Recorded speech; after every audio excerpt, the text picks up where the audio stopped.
सर्वात्मकस्य विष्णोर्व्यस्ता समस्ता सकलगुणनिधि सर्वदोरोग्यपेदा पूर्णानन्दादि गुरुर्ब्रह्मचिन्तयेदं महान्तम् श्रीगुरुभ्यो नमः।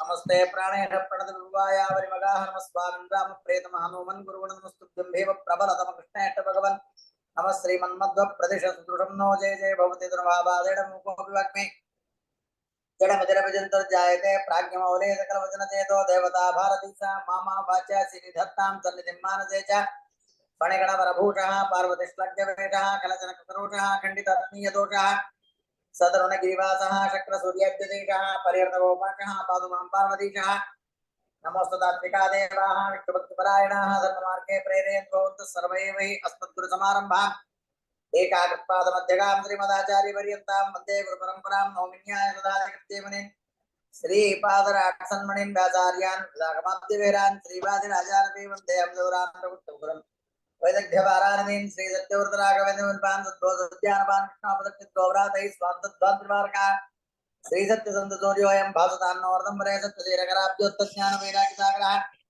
सत्यज्ञानाकर्णि स्वान्तध्वान्तनिकृतो मन्मनोभिट्टपरदं धर्माभिट्टफलप्रदं पुरन्दरगुरुं वन्दे दासश्रेष्ठं दयान्यम् अज्ञानतिमिरच्छेदं बुद्धिसम्पृत्प्रदायकं विज्ञानं शान्तविजयकृं भजे जलज्येष्ठनिभाकारं जगदीशपदाख्यं जगतीतलविख्यातं जगन्नाथगुरुं भजे। మా అనురాధ గారు హరే శ్రీనివాస్ సార్. హరే మా మొదటి శ్లోకాలు అనండమ్మా. ಹರಿಕದಾಮೃತ ಸಾರ ಗುರುಗಳ ಕರುಣದಿಂದ ಪನಿತು ಪೇಳುವೆ ಪರಮ ಭಗವತ್ಕರಿದನಾದರಿದಿ ಕೇಳುವುದು. నెక్స్ట్ అలాగే శ్రీరమణికర కమల పూజిత చారు చరణ సరోజ బ్రహ్మ సమీర వాణి ఫణీంద్ర వీంద్ర భవేంద్ర ముఖ వినుత నీరజ భవాండోదయ స్థితి కారణನೆ కైవల్యదాయక నారసింహనే నమిపు కరుణి పదಮಗೆ మంగళవా. దీనికి బ్రీఫ్ గా మీకు తెలిసిన అర్థం చెప్పగలరా? అంటే 2 రోజులు విన్నారు కావున శ్రీరమణి కరకమల పూజిత చారు చరణ సరోజ బ్రహ్మ సమీర వాణి ఫణీంద్ర వింద్ర భవేంద్ర ముఖ వినుత నీరజ భవాండోదయ స్థితి కారణ కైవల్యదాయక నారసింహనే కరుణిపు నమకే మంగళవా అన్నటువంటి దానికి మీకు తెలిసిన విధంగా అర్థం చెప్పగలరా? ఎస్ అంటే ఎస్, నో అంటే no, no nothing worry. Sir మరొకసారి వినాలి సార్. వినాలి. ఓకే, వెరీ నైస్, బాగుంది సార్. రికార్డు ఉంది కాబట్టి తర్వాత ఆనందరావు పంపిస్తా. అంటే నేను అలా అడగడానికి ఉద్దేశం ఎంతవరకు నేను చెప్పిన దాంట్లో మీరు దాన్ని గ్రహించగలిగారు అన్నది తెలుసుకోవటానికి అనేది ఒకటి. పునః చరివిత చరవణం చేయటానికి 2 కారణాల వల్ల. సరే, విషయంలోకి వెళదాం, ఇవాళ పాఠంలోకి వెళదాం. 3వ పద్యం లేదా 2వ పద్యం వేసుకోండి. జగదుదర నతి విమల గుణ రూపగల ఆలోచనది భారత నిగమ ತತಿಗಳತಿಕ್ರಮಿಸಿ ಕ್ರಿಯಾ ವಿಶೇಷಗಳ ಬಗೆ ಬಗೆಯ ನೂತನವ ಕಾಣುತ್ತ ಮಿಗಿ ಹರುಷದಿಂ ಪೊಗಳಿಗಿಕ್ಕುವ ತ್ರಿಗುಣಮಾನಿ ಮಹಾಲಕ್ಷ್ಮಿ ಸಂತೈಸಲನುದಿನವಿ. ಸರಿ, ಈ ಶ್ಲೋಕ ನಾವು చెప్పాలి కదా. జగదుదర నతి విమల జగదుదనరతి విమల ಗುಣರೂಪಗಳ ಆಲೋಚನದಿ ಭಾರತ ನಿಗಮ ತತಿಗಳತಿಕ್ರಮಿಸಿ ಕ್ರಿಯಾ ವಿಶೇಷಗಳ ಬಗೆ ಬಗೆಯ ನೂತನವ ಕಾಣುತ್ತ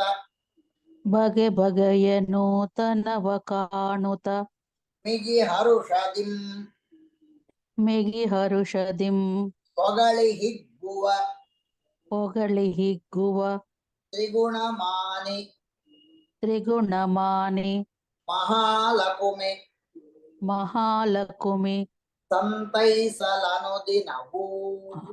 ಸಂತೈಸಲನು ದಿನವು. ನಮಃ.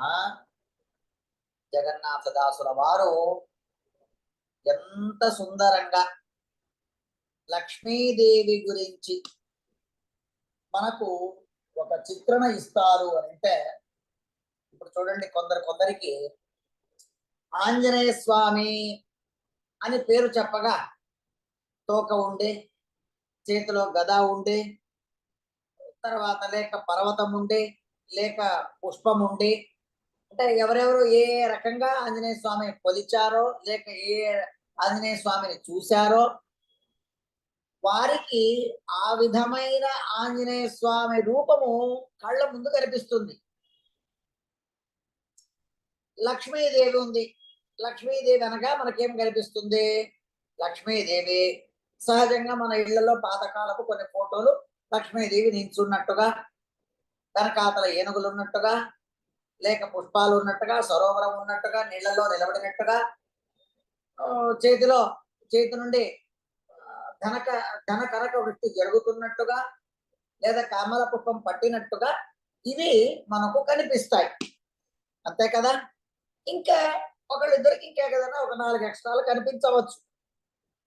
కూర్చున్న లక్ష్మీదేవి, లేకపోతే భాగ్యాద లక్ష్మీ వారమ్మ అన్నటువంటి పాట వచ్చినటువంటి వారికి, లేక ఇతరత్ర ఇంకా లక్ష్మీదేవి గురించి వర్ణన చేసేటువంటి ఇంకా వేరు పాటలలో చెప్పబడినటువంటిది, ఇంకెక్కడైనా విన్నటువంటిది ఆ లక్ష్మీ రూపము మనకు కంటి ముందు కనిపించవచ్చు. ఇక్కడ మనిషిని కొన్ని సందర్భాల్లో మనం మనిషిని చూసేటప్పుడు, లేక మనిషిని కొలిచేటప్పుడు, మనిషిని కొలవడం అంటే ధాన్యం కొలిచినట్టుగా కాదు, దేవతారాధన కాదు, వాడిలో ఉన్నటువంటి గుణాలు. కొందరు నల్లగా ఉంటారండి, పెళ్లి చూపులకు వెళతారు, అబ్బాయి నల్లగా ఉన్నాడు లేదా అమ్మాయి నల్లగా ఉంటే ఏమైంది, అబ్బాయి మంచి గుణవంతుడు, స్థితివంతుడు, ఆస్తిపరుడు, ఏ అలవాట్లు లేవు, నల్లగా ఉంటే ఏముందిలే అని అంటాం. అలాగే అమ్మాయి విషయంలో కూడా అలాగే చెబుతాం. అంటే అక్కడ నలుపు ప్రధానం కాదు, నలుపు అది వర్ణం, శరీరానికి ఉన్నటువంటిది. తెల్లగా ఉన్నటువంటి వారికి ఏ కారణం చేతనో శరీర చర్మ సౌందర్యం వర్ణం ఇంకొక రకంగా మారిపోతుంది. ఎండలో పనిచేయడమో, లేక ఏదో వేడి నూనె పడడమో, ఇంకేదో కావడం, ఏదో ప్రారంభ కర్మవశాత్ వారి ముఖ సౌందర్యము వికృతమవుతుంది. భర్త యొక్క ముఖం వికృతమైందనో, వికారమైందనో, భార్య యొక్క ముఖం వికారమైందనో, పరస్పరంగా భార్యాభర్తలు ఒకరినొకరు వదిలేసుకునే పరిస్థితులు వస్తాయా? కాదు కదా. అక్కడ మనం ఏం చూస్తాము భార్యాభర్తలలో, లేక పిల్లలలో? ఒక సామెత కూడా మనకుంది. పిల్లలలో అని అన్నప్పుడు పిల్లల గురించి చెప్పేది ఒక సామెత ఉంది. ఏమిటి, ఎవరైనా చెప్పగలరా? అదేంటి సామెత? కాకి పిల్ల కాకి ముద్దు అంటారు సార్. టీచర్ గారు ఏమనుకుంటా, కాకి పిల్ల. ఎందుకని అది అంటే అక్కడ నలుపు వర్ణం ప్రధానం కాదు. నా బిడ్డ, నా కొడుకు, నా కూతురు అదంటే నాకు ఆనందం, అంతే. ఎదుటి వారికి నా పిల్లలు చూసినప్పుడు అబ్బాయి నల్లగా పుట్టారు, ఇదేంటి అసహ్యంగా పుట్టారు అని అంటారు. కానీ నా పిల్లలు నాకు ముద్దు అంటే ఇక్కడ మనం వ్యక్తిలో చూస్తున్నటువంటిది, లేక చూడాల్సింది వర్ణము కాదు, పైన ఉన్నటువంటి వస్త్రం కాదు.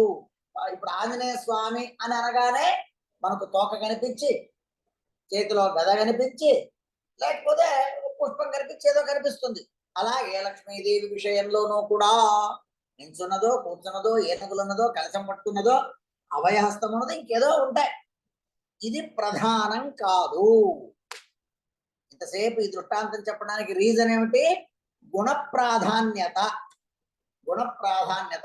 గుణాన్ని మనం చూడాలి. ఇప్పుడు జగన్నాథదాసుల వారు మనకు చేసిన ఉపకారం ఏంటయ్యా అంటే, లక్ష్మి అనగానే మనకు లక్ష్మీ రూపాన్ని మీరు ఇలాగ చూడకూడదు, లక్ష్మిలో ఉన్నటువంటి విశేషమైనటువంటి గుణారాధన మీరు చూడాలి అని చెప్పి లక్ష్మీదేవిలో ఉన్నటువంటి విశేష గుణాలను మనకు వారు అందిస్తున్నారు. అది మనకు ఇక్కడ ప్రధానం. అదేమిటి అని అంటే ಜಗದುದರನತಿ ವಿಮಲ ಗುಣ ರೂಪಗಳನಾಲೋಚನದಿ ಭಾರತ ನಿಗಮತತಿಗಳ ಅತಿಕ್ರಮಿಸಿ ಕ್ರಿಯಾ ವಿಶೇಷಗಳ ಬಗೆ ಬಗೆಯ ನೂತನವ ಕಾಣು ತಮಿಗೆ ಹರುಷದಿಂಪಗಳೇ ಹಿಗ್ಗುವ ತ್ರಿಗುಣ ಮಾರಿ ಮಹಾಲಕ್ಷ್ಮಿ ಸಂತೈಸಲನು ದಿನವೂ. నేను పాఠం చెప్పేటప్పుడు శ్లోకాలు ఇదే ధాటిలో చదువుతా. ఇదే దాటిలో చదివారని మీరు పాడేటువంటి వాళ్ళు ఈ దాటిలో పాడద్దు. ఇప్పుడు అనురాధ గారు ఎలాగైతే మొదట్లో అన్నారో ಜಗದುದರನತಿ ವಿಮಲ ಗುಣ ರೂಪಗಳನಾಲೋಚನದಿ ಭಾರತ ನಿಗಮತತಿಗಳತಿಕ್ರಮಿಸಿ ಕ್ರಿಯಾ ವಿಶೇಷಗಳ ಬಗೆ ಬಗೆಯ ನೂತನ ಕಾಣುತಮಿಗಿ ಹರುಷದಿಂಪಗಳಿಗಿದ್ದುವ ತ್ರಿಗುಣ ಮಾರಿ మహాలక్ష్మి సంతైసలను దినవు. ఈ ధాటిలోనే పాడాలి. నేను పాఠం కోసం మధ్యలో చెప్పాను, నాకంత సంగీత జ్ఞానం లేదు. అదే అలా చెప్పారని రేపటి నుంచి అలా దయచేసి అనద్దండి. సరే, విషయంలోకి వెళదాం. ఇక్కడ జగన్నాథ దాసుల వారు చేసిన ఉపకారం ఏమిటయ్యా మనకు అని అంటే, లక్ష్మీదేవిని ఏ రకంగా మనం ఆరాధన చెయ్యాలి, ఉపాసన చెయ్యాలి, ఆవిడలో ఉన్నటువంటి గుణాలేమిటి చూడండి. ఒకరిలో గుణాలు ఉన్నాయి అని గుణాన్ని గ్రహించడం, గుణగ్రాహి, అది పెద్ద గుణం అండి. మనలో ప్రతి ఒక్క వ్యక్తిలోనూ, ఇక్కడ మనం 32 మంది ఉన్నాం ఈ పూటకిప్పుడు, 32 మందిలోనూ ఒక్కొక్క గుణం ఉంటుంది. ఒక్కొక్కరిలో ఒకటి ప్లస్ మైనస్. నాలో ఉన్నది మీలో ఉండకపోవచ్చు, మీలో ఉన్నది ఇంకొకరిలో ఉండకపోవచ్చు అని చెప్పి ఆ విషయంలో నేను గొప్ప, ఇంకొక విషయంలో మీరు గొప్ప. ఎవరికి నాలో లేనటువంటి గుణం మీలో లేదు కావున మీరు ఇది కాదు అది కాదు అని అనటానికి లేదు. తద్వత్ వస్తువులు వచ్చినప్పుడు అయితే వీటన్నిటిలో ప్రధానమైనటువంటి గుణం ఏమిటయ్యా అంటే జ్ఞానం పరమార్థము. జ్ఞానం పరమ గుణం. అది దాంట్లోనూ ఎదుటి వారిలో ఉన్నటువంటి గుణాలను గ్రహించుట, అది గొప్ప గుణం. అది గొప్ప గుణం. ఇక్కడ లక్ష్మీదేవిలో గుణాలు ఎన్ని ఉన్నాయి, ఎలాగున్నాయి, ఏమేమి గుణాలు ఉన్నాయి? భగవంతుణ్ణి గుణరూపంగా చింతన చెయ్యాలి, ఆకారంతో కాదు. ఆకారం కావాలి. ఎందుకు కావాలి ఆకారము? ఉపాసన చెయ్యటానికి స్వరూప జ్ఞానం తెలియదు కావున. ఇప్పుడు ఒకే పేరు మీద ఉన్నటువంటి ఇద్దరు వ్యక్తులు, దృష్టాంతానికి చెప్తాను. శ్రీమతి అనురాధ ఉన్నారు, ఇక్కడ ఇదే గ్రూప్ లోనే ఇద్దరు అనురాధ ఉన్నారు అని అనుకున్నాం. బహుశా 2 పేర్లు గలవాళ్ళు ఎవరు లేరు ఇక్కడ. మోస్ట్లీ ఇద్దరు ఒకే పేర్లు గలవాళ్ళు ఎవరన్నా ఉన్నారో తెలియదు, ఇప్పటిదాకైతే ఇక్కడ కనపడలా. ఓకే, ఏదో ఎవరో ఉన్నారు చూడండి, ఎస్ఎం 2 ఎస్ఎంలు ఉన్నాయి. Who is the 2 SM? ఎవరో వాళ్ళు తెలియదు, ఆ అక్క చెల్లెళ్ళు ఎవరో మరి. ఓకే, ఇప్పుడు 2 సార్లు వాళ్ళు క్లిక్ చేసుకున్నారు, ఏమిటో తర్వాత సంగతి. ఏదైతేనేమి ఒకే పేరు గల ఇద్దరు వ్యక్తులు ఉన్నప్పుడు ఎలా వ్యవహారం చేస్తాము? దానికి ప్రత్యేకించి ఒక ఇంటి పేరు చెప్తాం. ఒకే ఇంటి పేరు, ఒకే ఇంట్లో అలాంటి ఇద్దరు ఉంటారు. పెద్దనాన్న కొడుకు చిన్నాన్న కొడుకు ఒకే పేరు పెట్టుకుంటారు. ఎందుకంటే తాతగారి పేరు ఇద్దరికి వర్తిస్తుంది కావున. జరగవచ్చు, నరసింహ అని పెట్టుకుంటారు. తాత నరసింహ, తండ్రి నరసింహ, చిన్న నరసింహ, పెద్ద నరసింహ, ఇలాగ రకరకాలుగా అవి పేర్లు రావటానికి అవకాశం ఉంటుంది. అప్పుడు మనం ఎలాగ వారిని బైఫర్కేట్ చేస్తాము? వారిలో ఉన్నటువంటి ఒక విశేష గుణము, ఫలానా ఆఫీస్ లో పనిచేస్తున్న వాళ్ళు, ఫలానా ఊర్లో ఉన్నటువంటి వాళ్ళు, ఫలానా రంగుతో ఉన్నటువంటి వాళ్ళు అని చెబుతూ వెళతాం. అలాగా ఇక్కడ లక్ష్మీదేవి యొక్క గుణాలు చెప్పేటప్పుడు ఎంత అద్భుతమైనటువంటి గుణాలను శ్రీ జగన్నాథదాసుల వారు చెబుతున్నారంటే, జగదుదరన అతి విమల గుణ రూపಗಳ జగదుదర భగవంతుడు యావత్తు బ్రహ్మాండాన్ని తన ఉదరంలో వేసుకొని సుఖంగా పడుకున్నాడు. శ్రీమద్ ఆచార్యుల వారు భగవంతుణ్ణి ద్వాదశ స్తోత్రంలో వర్ణన చేసే ప్రసంగంలో ఈ విషయాన్ని శ్రీమదాచార్యుల వారు చెబుతూ, నేను మొన్న ప్రారంభంలోనే చెప్పాను, జగన్నాథ దాసుల వారు, రాఘవేంద్ర స్వాముల వారు, లేక రఘుత్తమ స్వాముల వారు, శ్రీపాదరాజుల వారు, వ్యాసరాయల వారు, టీకాచార్యుల వారు, మధ్వాచార్యుల వారు, లేక వ్యాస ప్రణీతమైనటువంటి ఇతర గ్రంథాలన్నీ కూడా ఆయన చదివి చదివి చదివి జల్లడి పట్టి మనకు దాన్ని అంతా తీసి రసాన్ని, అమృత రసాన్ని మనకిస్తున్నారు. ఈ ప్రసంగంలో భగవంతుణ్ణి జగదుదరా అని పిలిచారు. ఎక్కడైనా మధ్వాచార్యుల వారు చెప్పారా అని అంటే, సంత ఇది ఉదరం చింత్యమీశస్య తనుత్వేప్యఖిలంబరం, భగవంతుడు యొక్క ఉదరాన్ని చింతన చెయ్యండి. ఉదరం చింత్యమీశస్య తనుత్వేపి అఖిలంబరం, ప్రపంచమంతయు కూడా ఆ భగవంతుడి ఉదరంలోనే ఇమిడి ఉంది. అన్నీ అక్కడ ఉన్నాయి. ఇంకా ఆ భగవంతుడి ఉదరంలో లేనటువంటిదంటూ ఏమీ లేదు. అలాగా ఈ భగవంతుడు ఏమిటయ్యా అంటే జగదుదరా, ఉదరస్థానీయుడు, ఉదరంభరణ ఉదరంభరణ అని అంటారు చూడండి. ఇప్పుడు మనం అందరం ఏం చేసి వచ్చి కూర్చున్నాము? 99 పాళ్ళు అంటే భోజనం చేసి వచ్చి కూర్చున్నాం. మనం అందరం ఏదో కొద్దిగా ఆహారం తిని, కొన్ని సందర్భాల్లో మనల్ని తిట్టేటప్పుడు, నింద చేసేటప్పుడు, కడుపుకి ఏం తింటావు నువ్వు అని తిడతారు. కడుపుకి ఏం తింటావు నువ్వు అని తిడతారు. అంటే తినేటువంటి వస్తువులను మనిషి అయినటువంటి వాడు పళ్ళు, పాలు, అన్నము ఇత్యాది వస్తువులను తినాలి. దానికి భిన్నంగా ఉన్నటువంటిది పశువులు మేసేటువంటి గ్రాసాన్ని మనం తినలేదు. అంచేత మన అందరికీ కూడా ఉదర పోషకుడైన భగవంతుడి ఉదరంలో ఉన్న మనందరికీ కూడా ఆ భగవంతుడే ఆధారభూతుడు. జగదుదరన అంటే ప్రపంచంలో ఉన్నటువంటి సకల జీవరాశులందరూ కూడా ఇక్కడికి వచ్చేసారు. ఇప్పుడు మొన్న కొద్ది రోజుల క్రితం ఎలక్షన్ జరిగింది.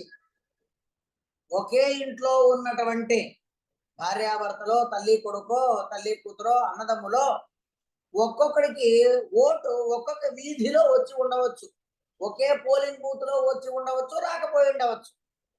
ఒకే వ్యక్తి, వీడికి అక్కడ, వాడికి ఇక్కడ, వీళ్ళకి అక్కడ ఏదో జరుగుతాయి. అంటే అప్పుడేమవుతుంది? నేను ఇక్కడ, నేను అక్కడ, నాకు నీకు సంబంధం లేదు అన్నట్టుగా. జగదుదరా అన్నారు కావున ప్రపంచంలో ఇంకా దీనికి మించి ఇంకెక్కడా లేరు. ఎలక్షన్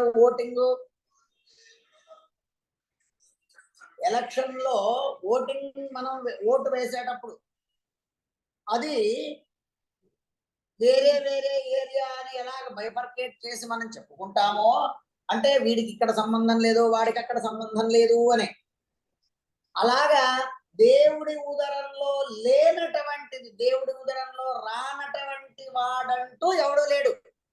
అందరూ దేవుడి ఉదరంలోకే వచ్చేయాలి.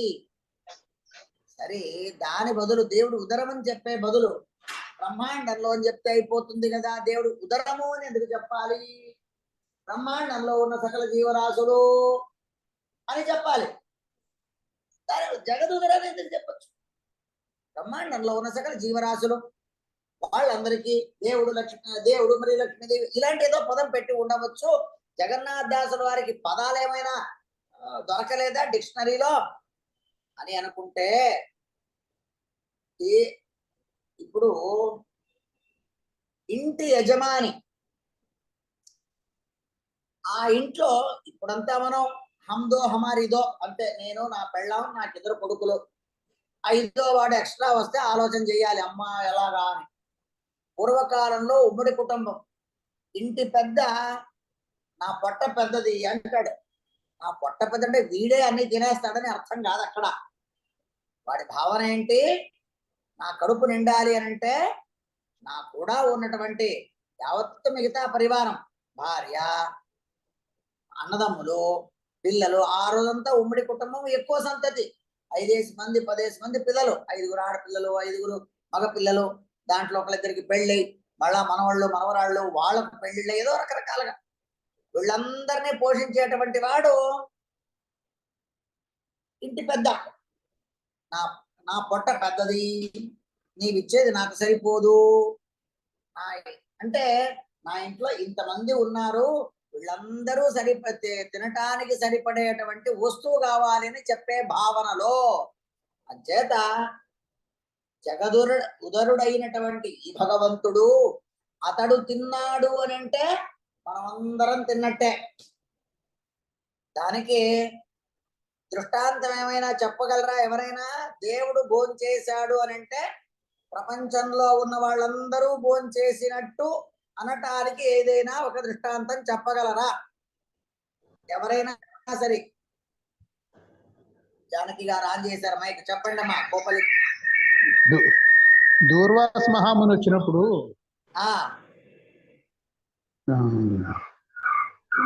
అంబరీష్ చరిత్రలో కృష్ణుడికి ఒక ఆకు, అక్షయ పాత్ర నుంచి ఒక ఆకు అయినా ఇస్తే అందరూ చేసినట్టుగా వాళ్ళందరికీ ఆ ఫీలింగ్ వస్తుంది. శుభం. మీరు సిస్టమ్ లో వచ్చారా శశిరావు గారు? లేదండి, నేను ఆవిడ ఫోన్, నా ఫోన్ ఆవిడే పట్టుకున్నాను అంతే. అంటే రీసౌండ్ వస్తుంది, మీరు ఆన్ చేస్తే. అలాగే మీ రెండు ఫోన్ ఉన్నాయి కదా, మీ మాట వినిపిస్తుంది రీసౌండ్. రెండో ఫోన్ కట్ అయ్యింది అక్కడ. అంటే మీకు అది ప్రయత్నం చేస్తాను, ఇది కూడా పని చేస్తున్నా లేదా అని. అదే అంటే ఇద్దరు కలిపి ఒక ఫోన్ లో జాయిన్ అవ్వండి, అంటే డిస్టర్బెన్స్ ఉంటుంది. అలాగే సరేనా? కరెక్ట్, మంచి విషయం చెప్పారు. నేను కూడా ఇంకొక దృష్టాంతం చెప్తా. శ్రీనివాసుడి కళ్యాణానికి వెళుతున్నటువంటి ప్రసంగంలో ఇప్పుడు మీరు దుర్వాసుల వారిది చెప్పారు, అదే దుర్వాసుల వారు శుకాచార్యుల వారిగా ఉన్నటువంటి ప్రసంగాన శుకాచార్యుల వారిని శ్రీనివాసుడు ఆహ్వానం పలుకుతాడు, నా కుటీరానికి వచ్చి ఆతిథ్యం స్వీకరించమని. అప్పుడు శ్రీనివాసుడు ఒక్కడే వెళ్ళి ఆతిథ్యం స్వీకరించి వస్తాడు. బయట ఉన్నటువంటి వాళ్ళందరూ కూడా శుకాచార్యులు మమ్మల్ని భోజనానికి పిలవలేదు కదా అని అనుకునే లోపే దేవుడు ఒక్కసారి కడుపు నిండినట్టుగా ఓపనే ఒక పూత్కారం చేశాడు. తేపు వచ్చేసింది, తేనుపు. దానివల్ల అందరికీ కడుపు నిండిపోయిందంట. అంటే విశ్వ కుటుంబీ భగవంతుడి ఉదరం నిండిపోయింది. చేత భగవంతుడిని ఈ రకంగా కూడా మనం ఆ భగవంతుని గుణాన్ని అనుసంధానం చేసుకొని చింతన చేసుకోవటానికి ఈ జగదుదరుడైనటువంటి భగవంతుణ్ణి ఈ లక్ష్మీదేవి ఏం చేస్తుంది తెలుసా? అతి విమల గుణ రూపగల, అతి శ్రేష్టమైన, విమల, మల అంటే దోషం, మలరహితమైనటువంటి విశుద్ధంగా ఉన్నటువంటిది, విశిష్టంగా ఉన్నటువంటిది. ఆ గుణాలను భగవంతుడిలో ఎన్నైతే గుణాలు ఉన్నాయో వాటిని అనాలోచనది. మనము ఎవరి గురించి అయినా విషయం చెప్పాలంటే 2 నిమిషాలు తటపటాయించి ఆలోచన చేస్తాం. కానీ లక్ష్మీదేవి భగవద్గుణ విచారాలలో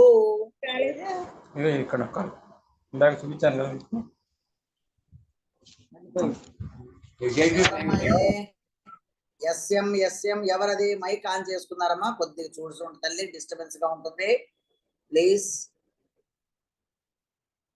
ఆనందరావు గారు, జై శ్రీరామ్.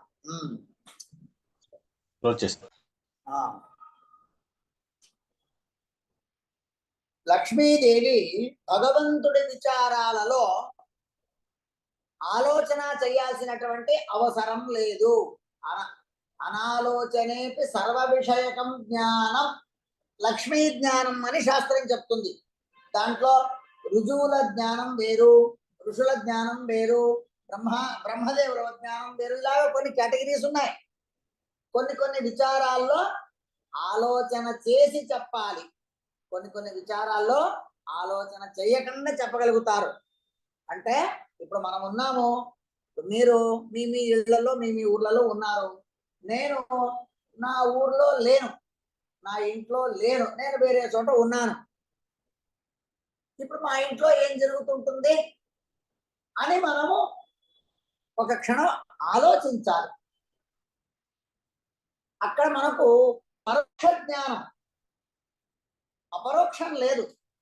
పరోక్షం ఎక్కడో దూరంలో ఉన్నాం, గ్రామాంతరంలో ఉన్నాము, గృహాంతరంలో ఉన్నాము, వేరే ఇంట్లో ఉన్నాము, లేదా వేరే ఊర్లో ఉన్నాము. కానీ ఏ ఊర్లో ఉన్నా, ఏ ఇంట్లో ఉన్నా, భూమండలంలో ఎక్కడున్నా, అంటే ఇంత విశాలమైనటువంటి అనంత కోటి జీవరాశులను తన కడుపులో వేసుకొని ఉన్నటువంటి భగవంతుడి యొక్క అనంత గుణాలను లక్ష్మీదేవి అనాలోచనే, ఆలోచన లేదా క్షణంలో చెప్పేస్తున్నారు తప్పేమని. దాన్నే అపరోక్ష జ్ఞానము అని ఋషులు మునులు అపరోక్ష జ్ఞానంతో ఒకసారి చూస్తారంటే చూడండి. ఆ అవస్థకు రావాలంటే చాలా సాధన జరగాలి. అలాగా లక్ష్మీదేవి భగవంతుడి అనేక గుణాలను అనాలోచనే, ఆలోచన లేకుండా ఎక్కడెక్కడ భారత నిగమ అతిక్రమిసి, భారతంలో వేదములలో ఇతరత్ర చెప్పినటువంటి విషయాలన్నీ కూడా ఈవిడ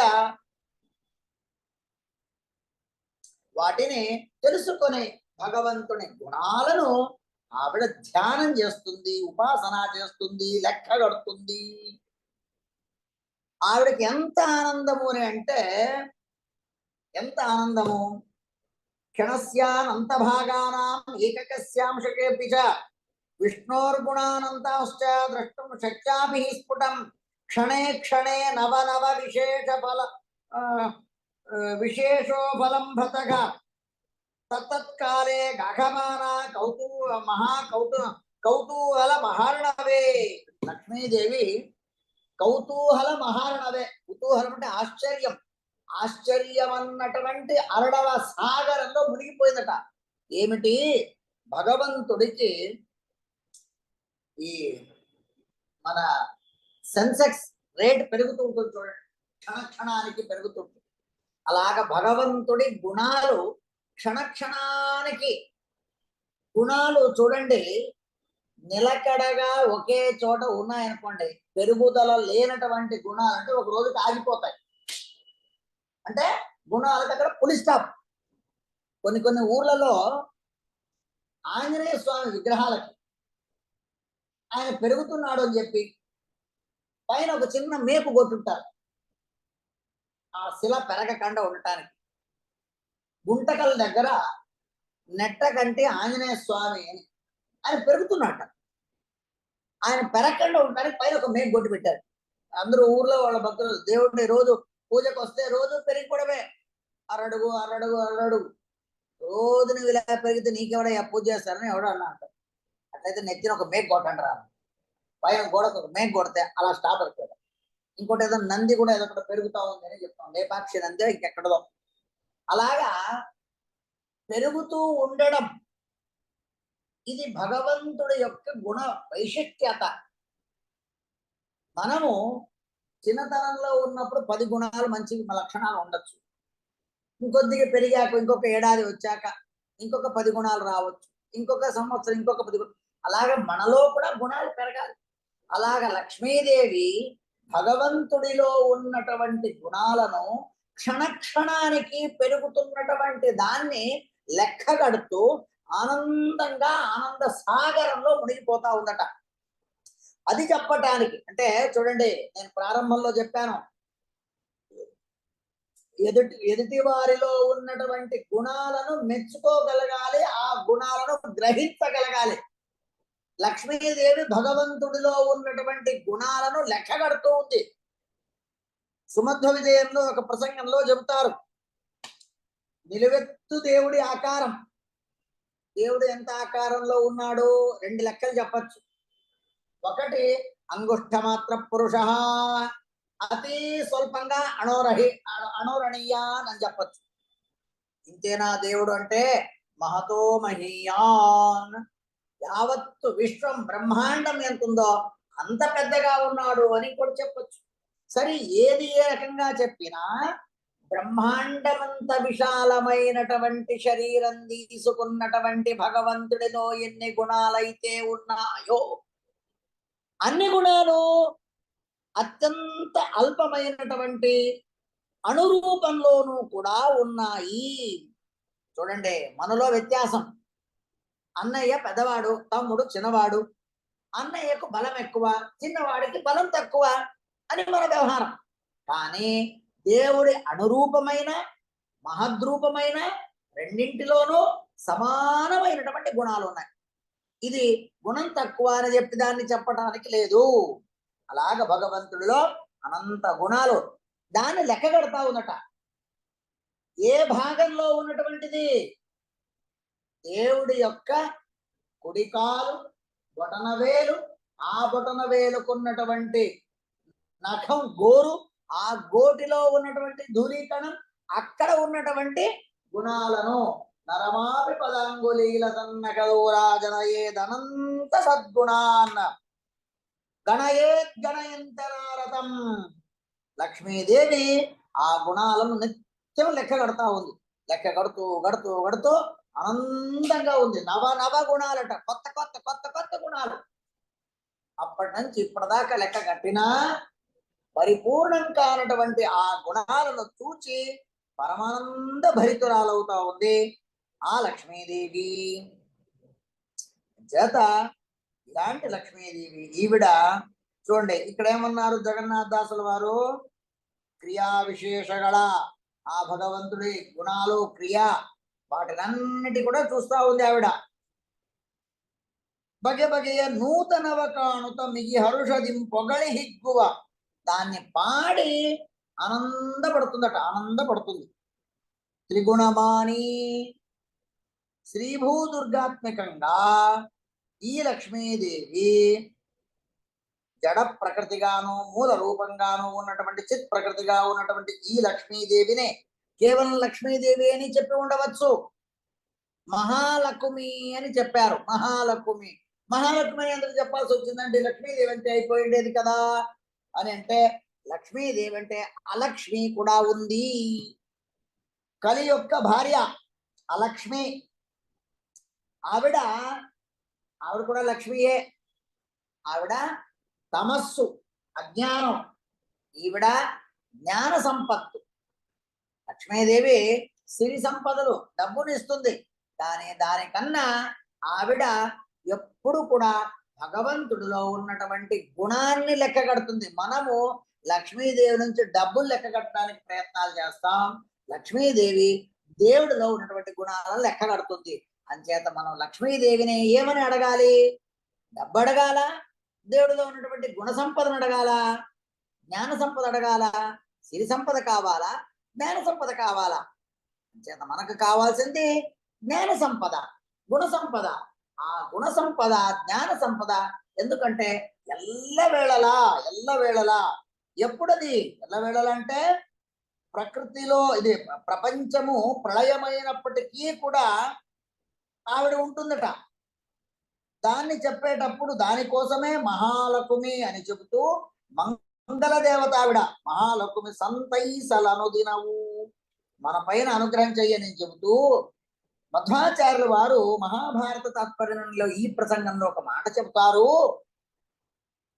సంశాంత సంహితకిలం జఠరే నిధాయ లక్ష్మీ భుజాంతరగత స్వరతోపి చక్రే. చూడండి, ఉదరమని ఎందుకు ప్రారంభం చేశారు? ప్రపంచమంతా ప్రళయమైనప్పుడు యావత్తు జీవరాశులెల్లరూ కూడా భగవంతుడు ఉదరంలో ఉన్నప్పుడు లక్ష్మీదేవి ఎక్కడ ఉంటుంది?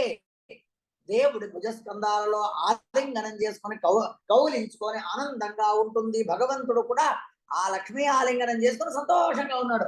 అంటే లక్ష్మీ ఆలింగనం దేవుడికి అవసరమా అంటే లేదు, అవసరం లేదు. లక్ష్మీదేవికి ఆనందాన్ని ఇవ్వటానికి ప్రపంచంలో ఉన్నటువంటి సకల జీవరాశులెల్లరూ కూడా దేవుడి ఉదరంలో ఉంటే లక్ష్మీదేవి మాత్రం దేవుడి భుజస్కంధాలలో ఉండి సంతోషంగా ఉన్నటువంటి ఆవిడ.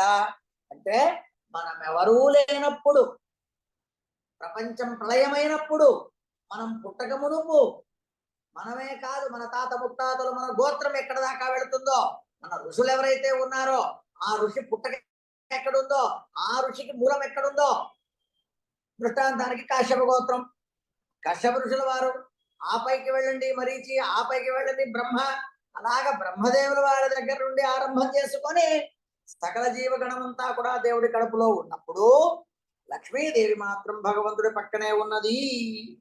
అంచేత దేవుడి యొక్క సకల గుణాలు తెలిసినటువంటి ఆవిడ కావున కేవలం లక్ష్మి అంటే సరిపోలేదు, మహాలక్ష్మి అని పిలిచారు. ఈవిడ పరమమంగళని, మనకందరికి మంగళప్రదురాలైనటువంటి ఆవిడ. దేవో నారాయణ శ్రీష దేవీ మంగళ దేవత, మంగళప్రదురాలైనటువంటి సర్వమంగళ మాంగళ్యే అనే ఎలాగ అందరూ ఆ లక్ష్మీదేవిని స్తోత్రం చేస్తారో, ఆ మంగళదాయిని అయినటువంటి లక్ష్మీదేవి నా పైన అనుగ్రహం చెయ్యని అని ఆ లక్ష్మీదేవిని భగవంతుడి గుణ ఉపాసకరాలు. ఎన్ని గుణాలు? అనంత గుణాలు. అవి ఎలాంటిది? క్షణక్షణానికి పెరుగుతున్నటువంటివి. ఒకటా రెండా? అనంత గుణోపాసకురాలైనటువంటి లక్ష్మీదేవిని అర్థం చేసుకోవాలి.